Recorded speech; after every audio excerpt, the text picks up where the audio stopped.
Showboating Sports. Today we're going to talk about AJ versus Andy Ruiz. If you guys are not familiar with Andy Ruiz, he is going to probably be the first Mexican heavyweight boxer.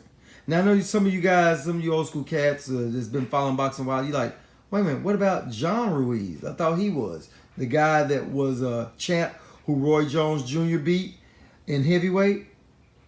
John Ruiz was the first Latino heavyweight boxer. So it's a difference there. So you got Andy Ruiz, and this guy can flat out fight.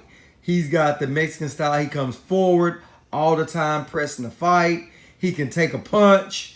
He doesn't have the best shape in the world like you would think, but the kid is, I mean, he does good. I haven't seen him really get tired on a few boxing matches I've seen. I've done a little bit of studying up on him. I haven't caught every one of his fights, but I caught a lot of it to know, enough of him to know that this kid can box. He's got skills. He's got a really good chin. He's got some pop in them gloves. And AJ, Anthony Joshua, I say he should win this fight. I really do.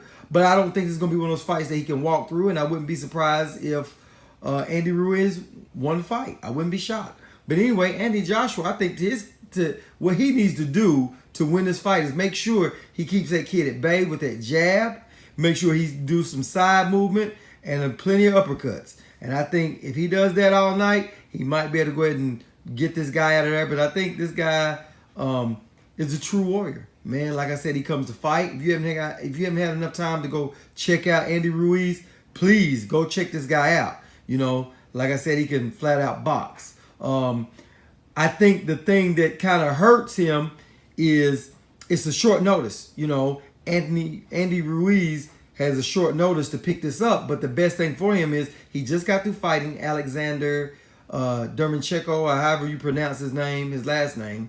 He's got through fighting that German fighter. And so he's still in shape. He didn't get hurt up too bad in that fight. Now he's got to just work on his conditioning a little bit. And, you know, try to do a little bit of adjustments for Anthony Joshua. And Anthony Joshua been going through training camp set to fight Big Baby Miller. Well, Big Baby Miller's a pretty big guy. And, you know, when people go to training camp, they try to get somebody that mimics the style of their opponent. Well, he didn't have anybody in his training camp to mimic the style of Andy Ruiz because he thought he was going to be fighting Big Baby Miller, who just got popped on by VADA testing on some PEDs. So they're both kind of had some advantages but disadvantages in there. I don't think this kid hits as hard as Big Baby Miller. Plus Big Baby Miller comes on strong. So Anthony Joshua has been preparing himself for that.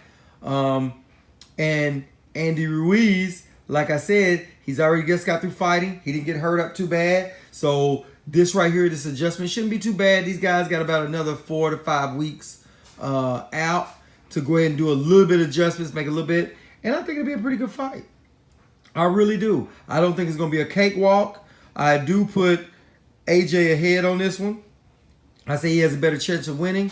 And so I'm kind of excited about seeing this fight and see where we go from here. Well, guys, that's straight up no chaser. So until next time, like, subscribe, and share. Like, subscribe, and share.